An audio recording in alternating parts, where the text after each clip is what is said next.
Hey there.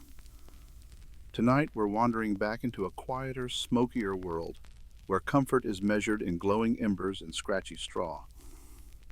So before you pull the blanket higher or dim your screen, make yourself comfortable, and if these slow journeys through history help you rest, you might consider subscribing, only if it feels right. No pressure, of course.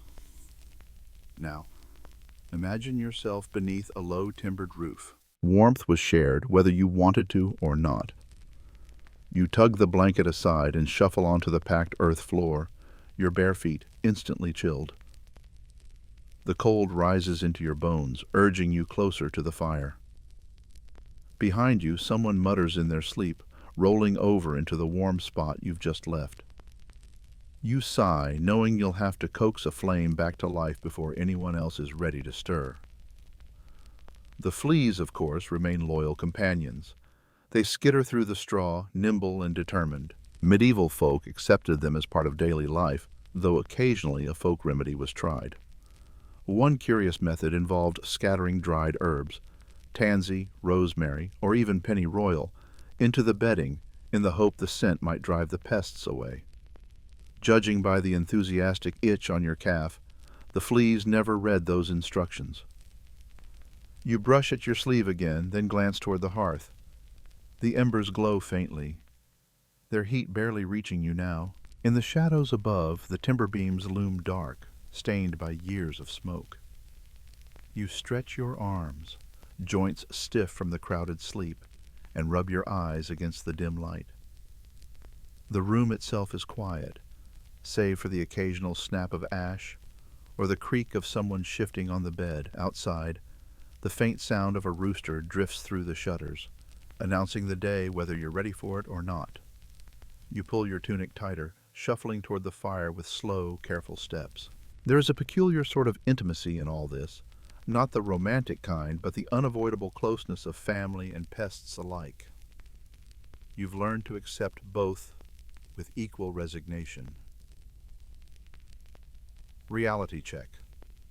Personal space is a concept for people with more rooms than you have firewood. Here, warmth always trumps privacy. You crouch by the hearth, brushing a hand over the ashes, and feel the faint heat still lingering there. The fleas have retreated back into the bedding for now, leaving you in peace at least long enough to begin the day's first task. And as you poke at the embers, hoping to wake the fire before the rest of the household wakes you with their groans of hunger, you already know that morning survival begins not with breakfast, but with flame. You crouch low to the hearth, the cold earth pressing into your knees. The faint glow of embers hides beneath a blanket of gray ash, like tiny eyes peering at you through heavy lids. You reach for the nearest stick, crooked, blackened at one end, and prod gently at the pile, coaxing the coals to stir. A faint wisp of smoke curls upward, carrying with it the scent of yesterday's fire. Sharp, woody, and slightly sour.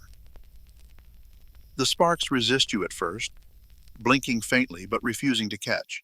You blow carefully, your breath soft and slow, until the embers glow a little brighter. The smoke responds more eagerly than the flames, filling your nose and making your eyes water. Reality check. In this contest between you and the ashes are winning. You poke again, this time dragging a half-burned log closer. The stick crumbles slightly in your hand, leaving black smudges across your fingers. You rub them against your tunic without thinking, adding yet another stain to a garment already rich in the history of countless mornings. The warmth barely reaches you yet, just a timid flicker against your chilled knuckles. Kindling is the real test. You gather what scraps you can: dried twigs stored in the corner, a few chips of bark, and a handful of straw pulled from the bedding, though not too much or someone will notice later. You arrange them carefully near the embers, leaning close as though your sheer determination might persuade them to ignite. The first attempt ends in smoke and disappointment. The second gives you a brief lick of flame, only for it to vanish when a draft sneaks through the shutter cracks. You mutter softly, though not loudly enough to wake the others, and try again. Medieval fire-making, you realize, requires patience bordering on sainthood. A curious superstition drifts into your thoughts. Some believe that if the morning fire refused to catch, it was a sign of misfortune for the day ahead. You watch your twigs smolder stubbornly and wonder whether that means rain or simply another lecture about wasting fuel. Either way, the omen feels less mysterious and more practical. Fireless mornings are always unlucky. You blow again, cheeks puffing, until the embers flare just enough to nibble at the straw. The beams are darkened with years of smoke, and the faint smell of wood fire lingers in every joint and crack. You stir awake on your straw bedding, the rustle loud in the stillness, a reminder that sleep here is always shared with a soft prick of stalks against your skin. Beside you, the family hearth glows faintly, its embers red and pulsing like the heartbeat of the house. At last, a small flame grows, fragile but determined. It bends and sways, then steadies, warming your chilled fingers with the faintest relief. You guard it carefully, shielding it from the draft, and feed it a little more wood. Slowly, grudgingly, the hearth begins to remember its purpose. The room shifts with the change. Shadows draw back, colors return to the timbers and clay walls, and the faint warmth stretches outward. You breathe easier, though your eyes still sting with smoke. Reality check. Your willpower is not what lit this fire. Persistence, luck, and a lot of coughing carried the day. You sit back on your heels, satisfied enough for now, and wipe the soot from your hands. Behind you, the household begins to stir, voices murmuring, blankets shifting. The day has begun, whether you like it or not. And as the fire finally crackles, offering its first true warmth, you realize the next thought in everyone's mind will not be gratitude for your efforts, but breakfast. You ease yourself back onto the low stool by the hearth, the warmth now spreading steadily, if unevenly, across the room. The fire, stubborn as it was, has rewarded your persistence with flames tall enough to cook by. And as if on cue, your stomach gives a quiet growl, not polite, not subtle, just a reminder that survival depends on more than glowing embers. The morning meal is simple, the same as most days. Bread, rough and heavy, baked yesterday or perhaps the day before. Its crust is dark, its center dense enough to challenge your teeth if you're not careful. This is not the soft, airy loaf you may dream about. Reality check. This is bread that doubles as ballast for your stomach and, in desperate times, might double as a building material. You tear off a piece, the crumbs scattering across your lap, and reach for the small cup of ale. Not the hearty tavern kind with foam and cheer, but small beer, brewed weak and thin.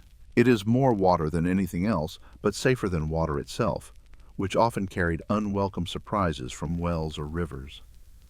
You dunk the bread into the cup, letting it soften in the lukewarm liquid. It sags quickly, turning into something almost spoonable, almost edible. The first bite tastes faintly sour, faintly smoky, as though the fire that baked the loaf left its memory behind. You chew slowly, adjusting to the flavor, and chase it with another sip of ale. The warmth spreads through your chest, not strong enough to make you cheerful, but enough to quiet the morning chill. Sometimes, when fortune allows, the bread is dipped not into ale, but into a thin broth.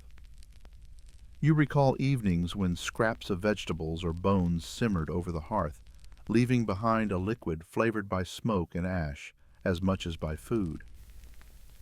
Dipping bread into that broth makes every bite taste like the memory of last night's fire.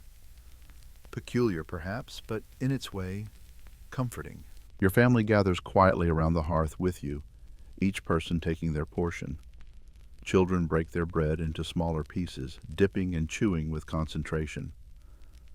The silence is companionable, broken only by the crackle of flames and the faint slurp of softened crust. You feel the closeness of it, warmth, food, and smoke, all shared in equal measure. Reality check. No one here expects variety. Breakfast is bread, sometimes softened, sometimes not. If you're lucky, there might be a smear of butter or a bit of cheese left over from market day. But most mornings, it is simply the chew of grain and the faint reassurance that hunger will wait a few more hours before complaining again. You lean back slightly, the cup warm in your hand, and let your eyes wander to the ceiling beams. The smoke rises steadily, coating them a little darker with each passing meal. Years from now, when the roof timbers are replaced, someone will find them saturated with soot, a history of countless breakfasts recorded in black. The last of the bread disappears, leaving you with a damp hand and a quieter stomach. The cup is drained, the fire burns steadily, and the morning feels more secure than it did when you first stirred in the ashes. And as you wipe the crumbs from your lap, you already know the next task will pull you outside, to fetch the fuel that will keep this fragile warmth alive. This was standard in most medieval cottages. The hearth not only provided warmth, but also served as the center of daily life. You shift slightly closer, letting the faint warmth reach your toes. The comfort is real, though the air you breathe carries as much smoke as heat. Reality check. Medieval homes rarely had chimneys, which means most of the smoke you're inhaling has simply decided to stay and keep you company. You take a slow breath and feel the tickle in your throat. The scent is sharp, earthy, and oddly sweet, clinging to your lungs with a stubbornness that no morning breeze can fully remove. It settles into your hair, your clothes, your very skin. You are, for better or worse, part human, part smokehouse. The cottage is quiet, except for the occasional pop from the hearth and the muffled snore of someone sharing your bed. Most households slept in one room, often all together near the fire. Privacy, you realize, is a modern luxury. Here, warmth is the higher priority. And fleas, yes, they too are permanent bedfellows. They dart eagerly through the straw, far more energetic than you are at this early hour. You roll gently to your other side, listening. Outside, the faint call of a rooster rises, muffled by the thick wooden door. Within, you hear the crack of a log shifting in the hearth, the embers glowing brighter for a moment. Shadows stretch across the packed earth floor, flickering as if alive. A peculiar thought passes through your mind. Some people believed sparks carried tiny spirits, signs or omens hidden in the dance of fire. You watch one flare, leap, and vanish, and consider whether it meant good fortune or just another hole in the tunic you'll need to mend later. Your eyelids drift shut again, the warmth against your feet tugging you back toward rest. Yet the smoke makes it restless, a half-sleep that never quite refreshes. Reality check. Between fleas, snoring family members, and the occasional spark that leaps a little too close, medieval sleep was more survival than luxury. Still, there is comfort in the rhythm of the hearth, the slow breath of embers, the rise and fall of shadows, the steady presence of fire at your side. You let yourself settle once more into the straw, the beams above fading into blur, the red glow at your toes softening. And just as you begin to drift, you remember that the morning truly begins not with dreams, but with the task of coaxing those embers back into flame. You shift on the straw, the sharp ends prickling against your skin. The faint warmth of the hearth is still there, glowing in the corner. But now the more insistent sensation is movement, small, jumpy, and entirely unwelcome. You scratch absently at your arm, brushing off a flea that has clearly decided it is far more awake than you are. Reality check. In a medieval bed, you never truly slept alone. You sit up slowly, the rustle of straw loud in the quiet room. The smell of smoke clings to the wool of your tunic, heavy and familiar, mixed now with the musty scent of old bedding. Your family stirs beside you, wrapped in the same heap of blankets and rough cloth. Beds here were less about comfort and more about survival. Everyone, parents, children, and sometimes even guests, crowded together on one pallet near the hearth. You step outside into the gray morning air, the dampness clinging instantly to your sleeves. The yard smells of wet earth and yesterday's rain, heavy and clean at the same time. A small stack of firewood leans unsteadily against the wall, the logs darker now, swollen with moisture. They're supposed to be your salvation against the cold, though in truth, they look like they'd rather go back to being part of the forest. You stoop and lift one log, then another, their weight dragging at your arms. Your neighbor crouches low, pulling a small clay pot from under his cloak. It's filled with ash, ready to cradle the glowing embers he's about to receive.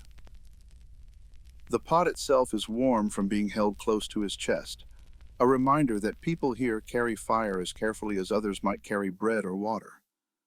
With the iron tongs, you nudge aside the burning wood, exposing the reddest coals. The heat rises sharply, licking at your face. You lift one, then another, and drop them into the clay pot.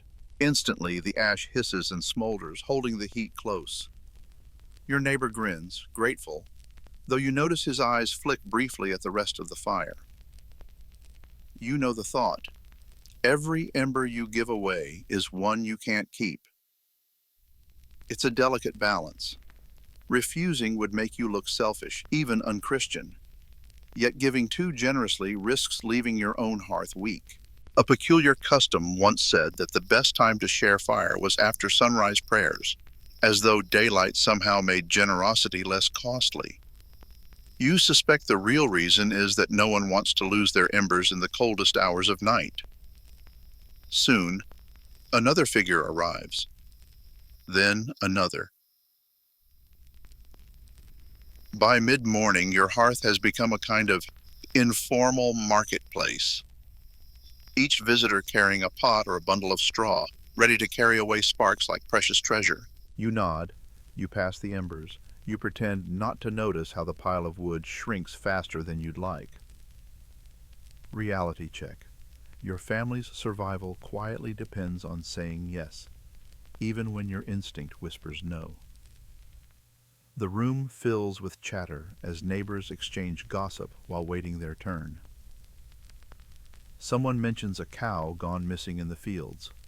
Another complains about the price of salt at market. The words mingle with the crackle of fire, the hiss of damp logs drying, and the occasional sneeze from a child tracking mud into the room.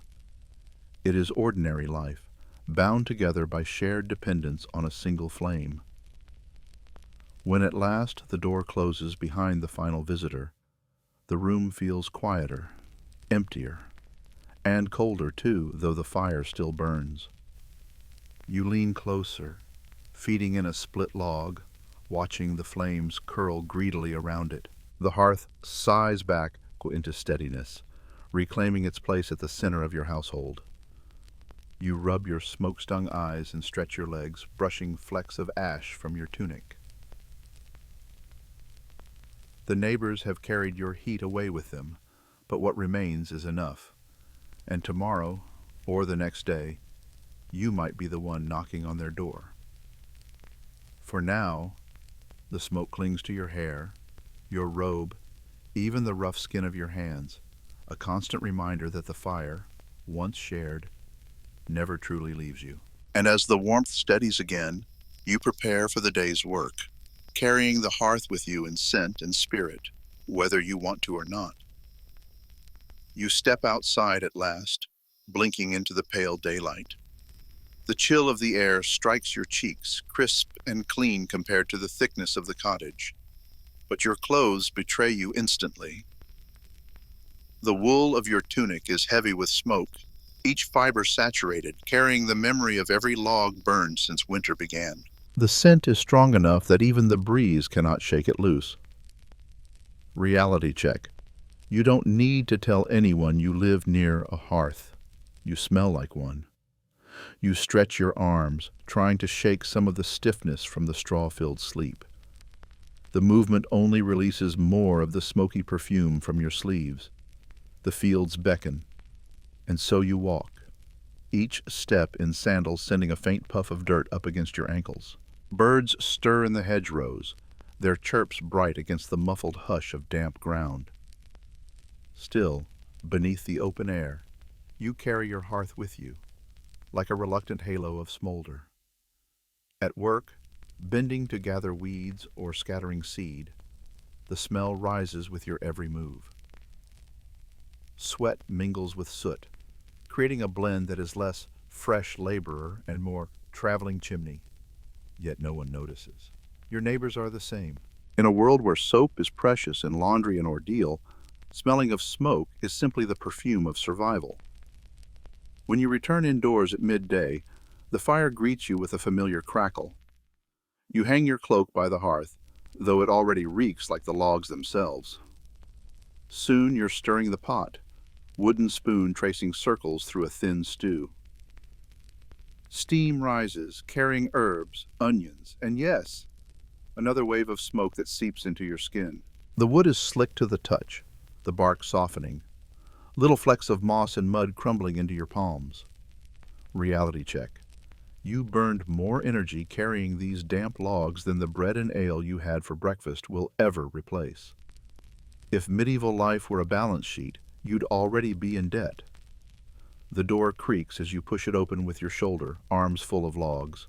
Peculiar truth. No matter what you cook, it tastes faintly of fire, as if the hearth insists on seasoning every meal itself. Children scamper past, bumping into you, their hair carrying the same smoky tang. You pat one on the head and realize even their skin smells faintly of ash. The hearth is not just the center of warmth, it is the household's cologne, generously applied whether you want it or not. Reality check. While you might dream of clean linen scented with lavender, you settle instead for wool that smells like last night's bonfire. And you'll keep wearing it, not only because clothing is scarce, but because it doubles as bedclothes. By evening, you will pull this same smoky tunic around you and sleep in it once more, layering scent upon scent, day upon day. You take another turn with the spoon, watching the broth bubble, little flecks of fat shimmering on the surface. The fire pops suddenly, sending a spark onto your boot. You stamp it out quickly, heart beating faster for a moment before returning to the rhythm of stirring. Another reminder that the hearth, while faithful, never forgets to remind you of its danger. You lift the spoon to your lips, tasting. The stew is thin, salty, and familiar. But beneath it all, the flavor of smoke dominates, weaving its way into every bite. You smile wryly to yourself. The hearth demands tribute, and it takes it in taste as much as in scent. As you set the spoon aside and settle onto the stool, you realize that today, like every day, you will smell of smoke, whether in the fields, the cottage, or your bed. It clings to you more faithfully than any charm, marking you unmistakably as a creature of fire and ash. And tomorrow, when you rise again, the same cloak of scent will greet you, wrapped as tightly around you as your woolen robe. You pull the basin closer to the hearth, hopeful for a moment of refreshment. The wooden bucket creaks as you pour, and the water inside sloshes out in a dull gray ripple. It should be warm, having sat by the fire, but your fingers tell you it is only lukewarm, neither invitingly hot nor bracingly cold, just a disappointing middle. Reality check. Medieval comfort always seems to hover around barely tolerable. You dip your hands into the basin, only to notice the thin film drifting across the surface. Tiny flecks of soot and ash float lazily, swirling in patterns with every movement. The hearth has shared its generosity yet again, sprinkling reminders of its presence into what should have been a small relief. You sigh, but scoop water anyway, splashing it against your face. The sensation is damp more than cleansing, leaving you blinking against the drip down your chin. Bathing was rare, a weekly ordeal if fortune smiled, and less often if wood, time, or patience ran short. You rub your arms briskly, the wool of your tunic hanging heavy on your shoulders. Beneath it your skin still carries the smoky scent, mixed now with the faint bitterness of ash. Peculiar truth. The more you wash, the more you simply rearrange the soot. You splash again, determined, and run wet fingers through your hair. Strands cling together, weighted with dampness. When you squeeze, the water that drips back into the basin runs cloudy, carrying more smoke than dirt away. You cannot help but chuckle quietly. If cleanliness is next to godliness, then heaven might want to lower its standards for anyone living near a hearth. Children peek into the room, curious at your efforts. One giggles, pointing at the dark streaks running down your cheeks where soot has mingled with water. You wipe at them with the edge of your sleeve, only to smear them further. Reality check.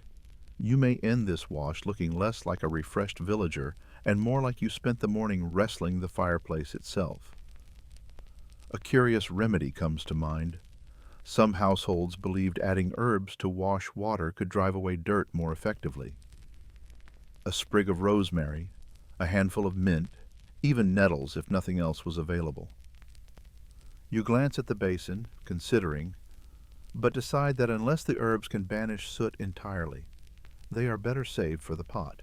You finish with a final splash, the tepid water now more gray than clear. Your skin tingles from the brisk rubbing, but the scent of smoke clings stubbornly. You dry your hands on a coarse cloth, noticing the smudges left behind. The basin sits like evidence of futility, a miniature pond of floating ash. Still, there is a faint freshness, if only from the act itself. Your face feels cooler, your arms lighter, and for a moment you allow yourself to believe the wash has done some good. Inside, the contrast is sharp. The warmth of the hearth, the dry crackle of flames, the faint smell of smoke and ale-soaked bread lingering in the air. You set the logs down near the hearth, where they hiss faintly as steam escapes from the damp bark. It will take hours for them to be ready to burn properly, so back outside you go. This time the axe waits for you, its iron blade dulled by years of work.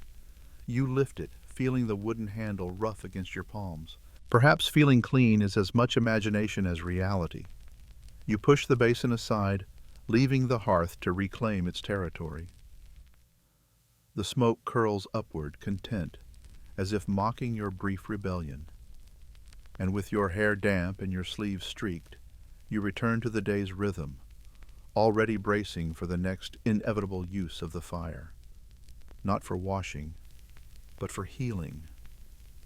You draw your cloak tighter around your shoulders, edging closer to the hearth where the flames lick and sway with restless energy. The chill in your bones is not just from the damp morning. It is the kind of weariness that makes your head heavy, your nose raw, and your throat sore. You sniff once more, though the effort feels like trying to breathe through a wet woolen sleeve. Reality check.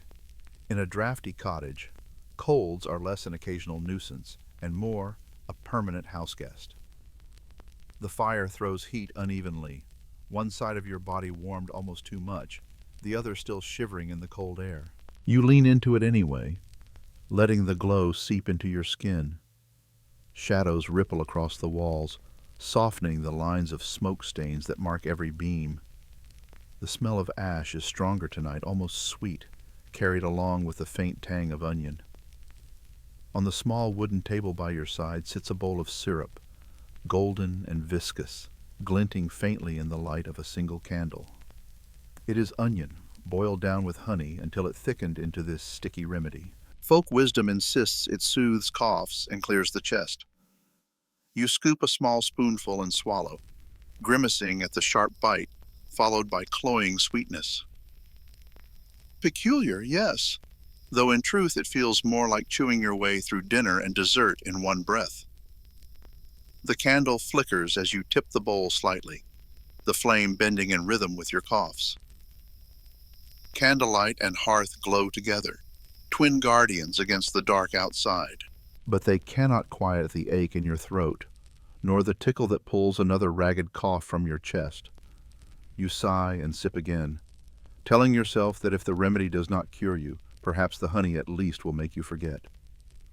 Your family moves about quietly, careful not to disturb. A child curls near your knee, staring at the fire, as if it too could heal. Someone stirs the pot above the flames, the broth thin but fragrant, scented with sage and garlic. Steam rises, carrying with it a warmth that soothes as much by smell as by taste. Reality check. Modern medicine might laugh at onion syrup, but in a world where herbs, prayers, and patience are all you have, it is worth believing in. Even if the cure is questionable, the comfort is real, and sometimes that is the only thing that matters. You shift again, coughing less now, though whether from the syrup or the simple act of sitting still by the fire, you cannot say. The candle burns lower, its wax pooling at the base, sending up faint curls of smoke. You lean your head against the wall, eyelids heavy, listening to the soft crackle of flames and the muted breath of your family nearby. Somewhere in your memory lingers the curious belief that fire itself could drive sickness away, that the warmth would purge weakness from the body as surely as it dries damp wood. You close your eyes and let yourself believe it, just enough to relax your shoulders and ease the tightness in your chest. The fire glows, the candle steadies, and the syrup bowl sits nearly empty beside you. You breathe slowly, letting the warmth hold you as though it has always been waiting for this. And when you open your eyes again, you find yourself not thinking of sickness, but of sparks, how each one leaps upward like a tiny omen, carrying its own meaning into the night. You sit cross-legged by the hearth, cloak pulled close around your shoulders, the faint sweetness of onion and honey still lingering on your tongue. The fire has settled into a steady rhythm now, logs crackling gently, sending up sparks with little bursts of sound like tiny bells. Each one leaps upward, glowing fiercely for an instant before fading into nothing. You watch them with more attention than you admit, your lips moving softly in prayer. For many, fire is not only warmth and light, but also symbol and spirit. To see sparks leap too eagerly is unsettling, almost like hearing whispers you cannot quite make out. You bow your head, murmuring a psalm under your breath, half out of habit, half to quiet the unease that creeps in as the embers shift. Reality check. A stray spark is more likely to ruin your tunic than your soul. But you pray anyway. The candle stub flickers beside the hearth, joining the dance of shadows. The weight of it is heavy, grounding. The first swing lands with a thud, splitting the log unevenly. A sharp crack echoes through the air, followed by the smell of fresh wood, green and clean compared to the smoky scent you live with indoors. Swing after swing you labor. Splinters fly, your breath clouds in the chill, and the muscles in your arms begin to burn. The rhythm of chopping is steady, almost meditative, though you are keenly aware that no meditation class ever left someone this sore. Its thin flame bends in the draft, stretching long across the wall before straightening again. Shadows move like figures at play, bending low, rising high, then vanishing when you blink. You whisper a little more firmly now, words flowing into the crackle of the fire, your breath mingling with the smoke. There is an old superstition that letting the fire die on a holy day invites misfortune upon the household. Some say the devil himself slips through the cold ashes. Others claim angels pass over a home without flame, thinking it abandoned. You glance toward the hearth and feel the truth of the belief, not because you fear spirits, but because you know too well how cruel a night without fire can be. The sparks continue to rise, each one carrying its own peculiar shape. A tiny bird, a fleeting star, a curl of script written in light. You let your prayers follow them upward, as if they might reach beyond the rafters, through the smoke-stained roof and into the dark sky above. Reality check. Perhaps it is less divine communication and more your tired eyes playing games with the glow. But here, in the silence of a smoky cottage, it is easier to let superstition speak than to argue with the unknown. Your family has settled around you. A child lies curled on a blanket, his eyes half closed, watching sparks with the same quiet awe. Your wife spins wool in the corner, the spindle turning slowly in her hand, her gaze steady on the fire as though it anchors her own prayers. Even the dog, curled near your feet, seems to sigh in rhythm with the crackle. The air grows warmer, richer, though always tinged with smoke. It clings to your throat, makes your eyes water faintly, and still you lean closer, unwilling to let the sparks rise unblessed. Your whispered words trail into silence at last, your voice hushed by the steady pop of kindling. You cross yourself, the gesture slow, and feel a faint calm settle into your chest. The fire holds steady, no longer unruly, its light filling the room in soft pulses. The omens, if there were any, have been carried upward and away, leaving you with little more than warmth and the faint comfort of faith. And as the sparks fade, you shift your seat, making room for those who now gather at the hearth to spin, to stitch, to talk quietly, the ordinary rhythm of daily life returning to the glow. The pile of smaller pieces grows, each one destined to become another hour of warmth. A peculiar superstition comes to mind.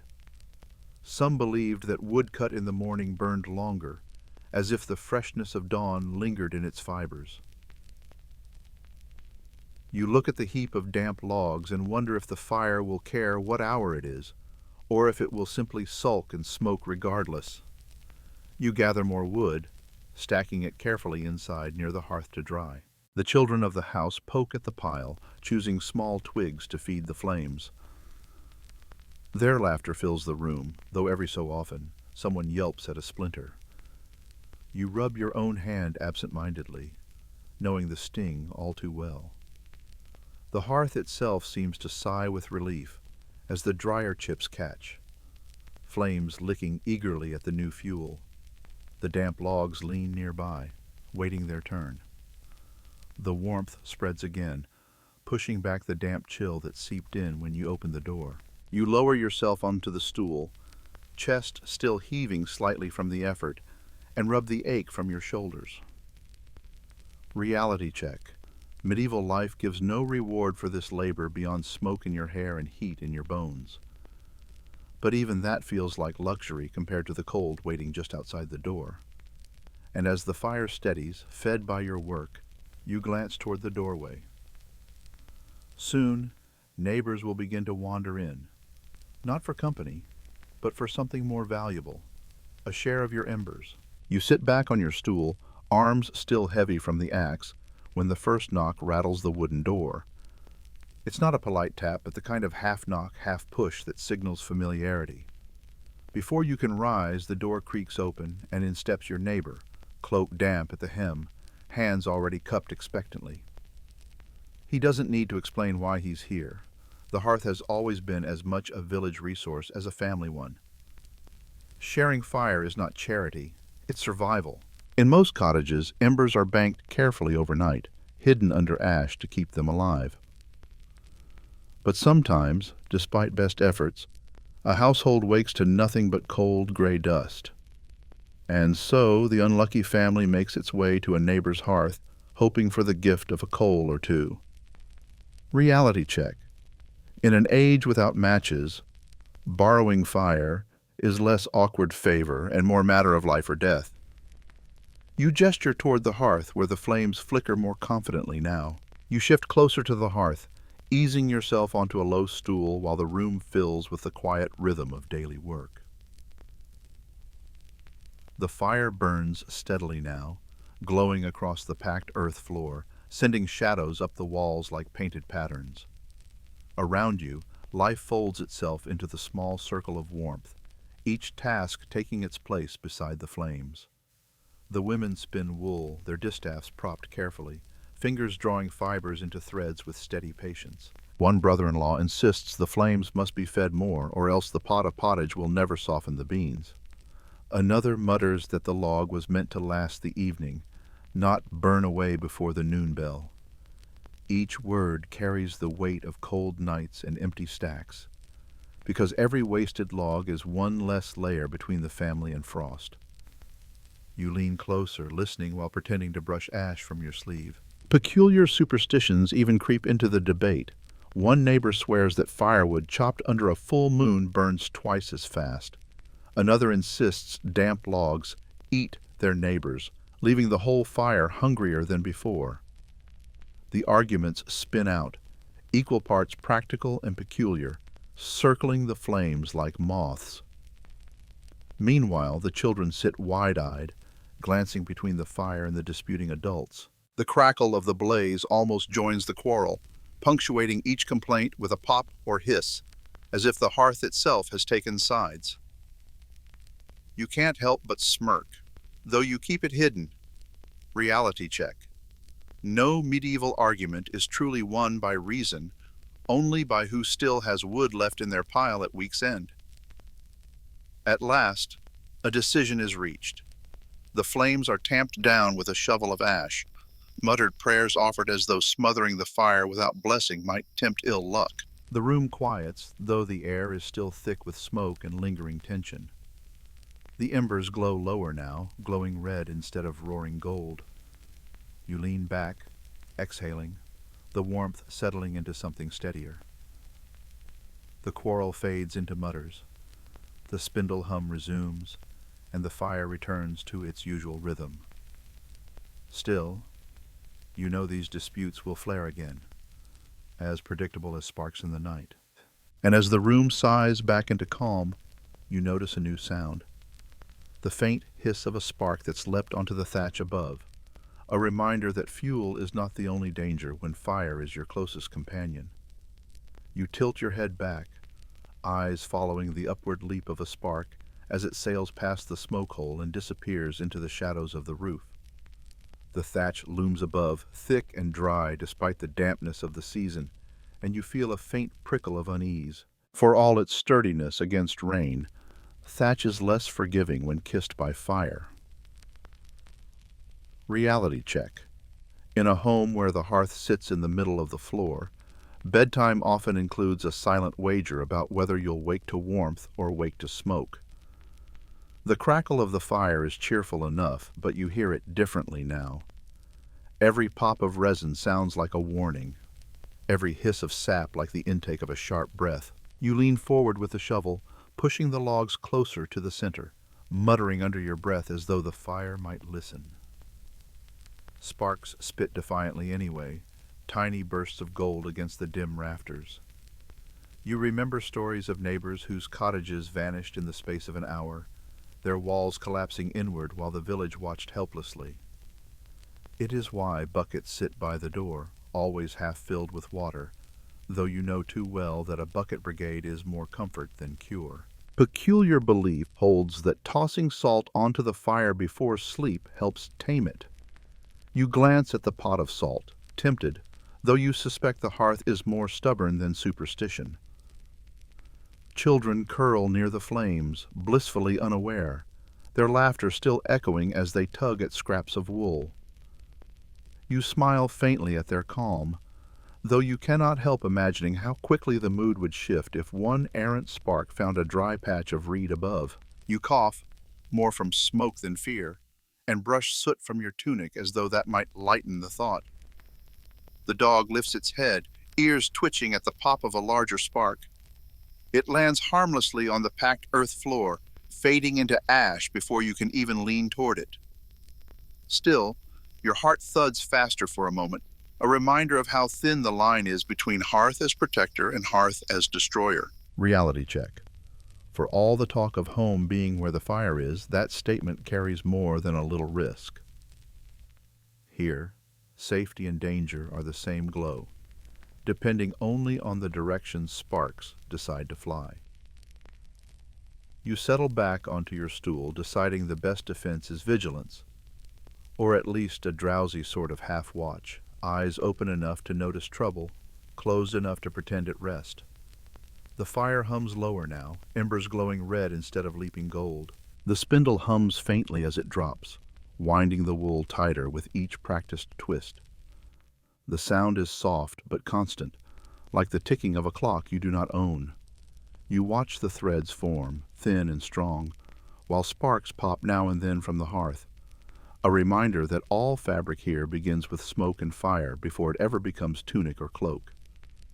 Children crowd nearby, tugging at skirts, chasing one another in short bursts until they tumble against the hearth's edge. The thatch above remains dark, still unlit. You exhale slowly, forcing your shoulders to ease, telling yourself that the spark was only a reminder, not a promise. And as you tuck your cloak tighter, you feel the pull of the outdoors, the snow still waiting on boots by the door, the wet chill ready to bite your toes, and the fire destined to be your only dryer when you return. You stumble through the door, shoulders hunched, boots caked with the slush of an afternoon trudge. The snow clings stubbornly to the leather, already beginning to melt into small puddles on the packed earth floor. You sigh, set your bundle of firewood aside, and shuffle the boots toward the hearth with the tip of your toe. The warmth waiting there is the only promise of comfort, though you know it will be an imperfect one. The fire greets your boots with a hiss, steam rising as droplets of snow strike the hot stones. You ease yourself down onto the low stool, tugging at the stiff laces until the boots come free with a reluctant creak. Damp wool stockings cling to your feet, chilled enough to make your toes feel half wooden. You hold your hands toward the flames, rubbing them briskly, before daring to peel off the socks. Reality check. Medieval winters don't come with central heating, only smoke in your eyes, and the faint hope your extremities will forgive you by morning. You place the boots carefully near the embers, not too close, lest they scorch. Leather stiffens as it dries, curling slightly at the edges, taking on a hardness that makes tomorrow's walk feel more like punishment than protection. Still, you leave them there, watching as the damp sheen fades slowly, unevenly. The smell of wet hide mingles with the scent of smoke, creating an aroma less cozy hearth and more soggy barn. Children crowd near, stretching their hands to the heat, cheeks flushed from their own play in the snow. One giggles as the boots hiss again, then wrinkles their nose at the smell. You chuckle softly, though you keep your gaze on the fire, coaxing the wood to burn steadily. Peculiar detail, some households sprinkled ashes into damp shoes, claiming it drew out the wet faster. You consider it, though the thought of walking around with ash between your toes is hardly tempting. The stockings hang from a stick balanced across the hearth, dripping steadily. Each droplet sizzles when it lands on the hot stones, vanishing into the smoky air. You rub your feet briskly, bringing color back into the skin, then wrap them in the edge of your cloak for what warmth it can spare. The relief is small but steady, the fire doing its best to undo the snow's chill. The boots shift slightly as the leather tightens, the faint creak almost like a groan of protest. You know tomorrow they'll pinch more than usual, stiff from their night by the fire. Reality check. The hearth dries what it can, but it offers no miracles. Your toes will still feel the bite of winter, just dulled enough that you can make it through another day. You lean back, shoulders relaxing at last, listening to the steady crackle of logs, the occasional pop of resin, the soft hiss of steaming leather, the sounds blend into a rhythm, familiar and comforting, even with the sting of cold still lingering in your toes. And as your boots dry stubbornly by the fire, you glance at the shadows gathering on the walls, aware that the hearth will serve another purpose before long, not just for warmth or cooking, but as companion in the rituals of parting. You rise when the church bell tolls, its low, rolling note spreading across the village like a heavy cloak. Tonight, the cottage will not only host warmth and food, but also grief.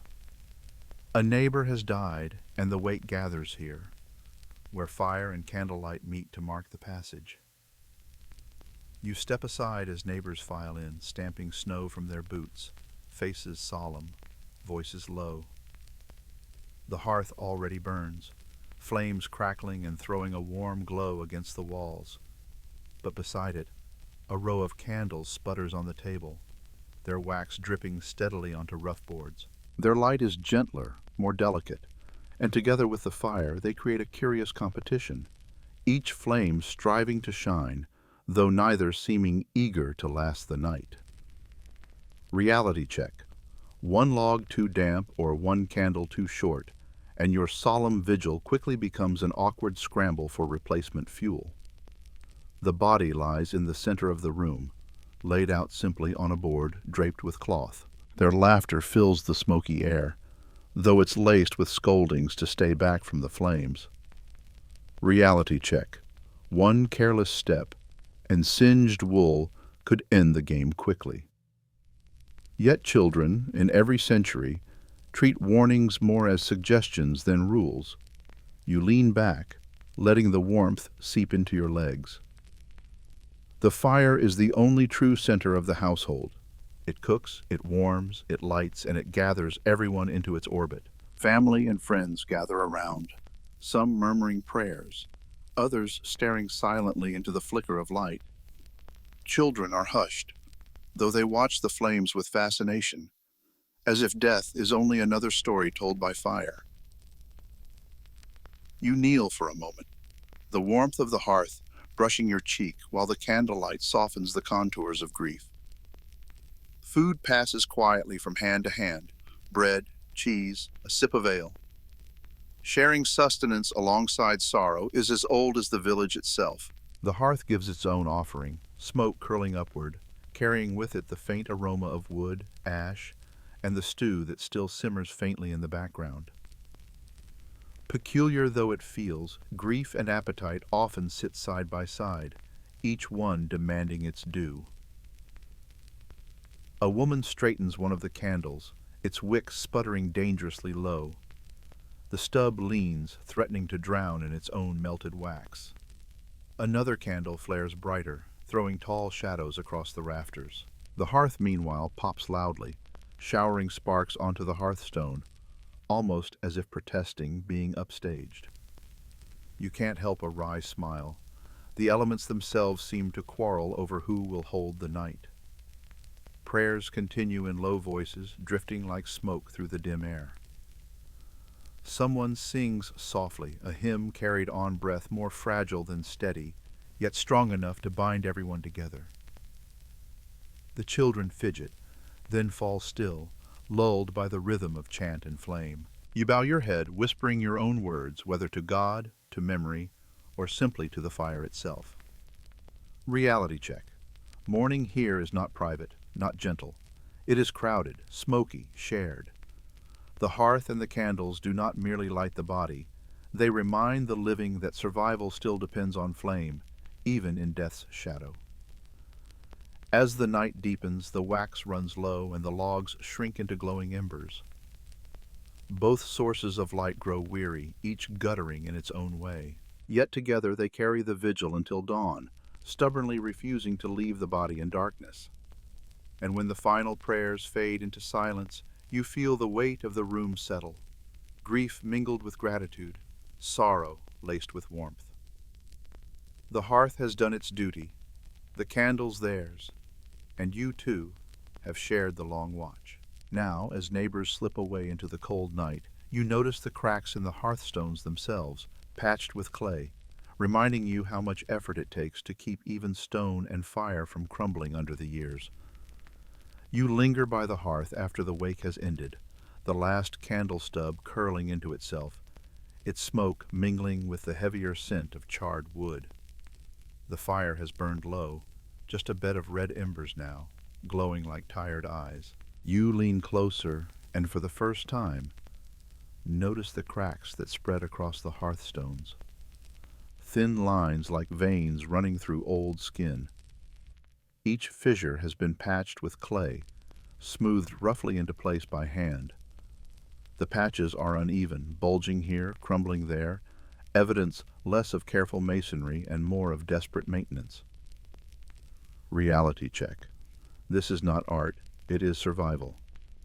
Every smear of clay whispers, "Please don't collapse tonight." You press your palm against the nearest stone, feeling the warmth seeping out of it. The crack beneath your fingers is deep, the clay dry and flaky at the edges.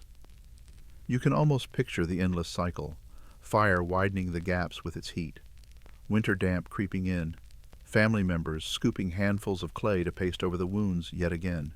A curious detail surfaces. Some villagers believed that sprinkling a little holy water into the clay would help it hold, as though sanctity might act as mortar. Judging by the crumbling corner nearest your knee, the saints have not taken up masonry. The fire shifts, sending a faint shower of sparks up the chimney hole. You glance nervously at the patched stones again, half expecting them to give way under the strain. The idea of the hearth collapsing, the very heart of the house, is almost unthinkable. And yet, every family knows someone whose fire once slipped its boundaries, leaving ruin instead of warmth. You sit back on your stool, letting the warmth brush your legs, though your eyes keep returning to the lines in the stone. They resemble a map of weariness, a record of every meal cooked, every winter survived, every vigil kept. A peculiar thought crosses your mind. Some believe the hearth's fire was a living spirit to be kept content, lest it bring quarrels into the family. Looking around at the mix of spinning, tugging, and scolding, you can't help but think the spirit already has its hands full. In one corner, a woman lowers herself slowly onto a stool, hand pressed against her swollen belly. Childbirth often took place here too, close to the fire. The hearth, like the people around it, endures not through perfection but through stubbornness. Children creep closer, drowsy from the long night, their small fingers tracing the edges of the clay patches as though they were seams in a quilt. They don't see fragility there, only texture, something to prod before curling up near the fire again. You smile faintly at their innocence, though you keep the thought to yourself. Reality check. One more frost-heavy winter, and the hearth may demand more patching than you have hands for. The embers glow softer now, the cracks fading into shadow as the light weakens. You rake a little ash over the fire, banking it for the night, whispering a quiet prayer that the stones will hold until morning. And as you stretch your stiff legs and lie back on the straw pallet, the fire sighs beneath its clay armor, waiting with you for another dawn of coaxing sparks to life. You ease yourself down onto the straw once more, joints creaking almost as loudly as the bed itself. The fire, once lively with sparks, has now been tamed, its embers carefully buried beneath a layer of gray ash. It's the nightly ritual, the final act before sleep, smothering but not extinguishing, coaxing the coals into a patient slumber of their own. The glow is faint now, peeking through ash like the eyes of a creature dozing beneath a blanket. The room feels instantly cooler. Without the flame's bright company, the air grows heavier, damp creeping in through the cracks in the shutters. You pull your cloak tighter and shift until the straw pricks less sharply against your skin. Reality check. If you guessed wrong, if too much ash chokes the embers, or too little leaves them to fade, you'll wake colder than sanctity itself. And sanctity, as you know, is never particularly warm. You lie still, listening. The cottage is hushed now, just the sound of slow breaths, a cough from the corner, the faint creak of beams settling overhead. The embers give off the occasional soft sigh, a reminder that the fire is not gone, only waiting. You breathe with it, your chest rising and falling in quiet rhythm, as if sharing the same patience. The smell of smoke lingers, clinging to your hair, your tunic, even the coarse blanket you pull higher. You're so accustomed to it that it hardly registers, the scent of safety and of the ever-present danger that warmth demands. Peculiar detail. Some households believed that if the embers went completely cold, spirits might slip in through the ashes, turning luck sour until the fire was lit again. You glance toward the faint glow under the ash and feel reassured. The spirits, at least tonight, will have to wait. A child shifts nearby, mumbling something into their blanket, then goes quiet again. You hear the faint rustle of wool as someone else turns, pulling closer to the hearth's side of the room, even though the fire itself is hidden. It doesn't matter. The mind trusts that the embers glow, however faint, still holds back the night. You close your eyes, the straw rustling as you settle deeper. Your body aches from the day's labor, wood carried, boots dried, disputes endured.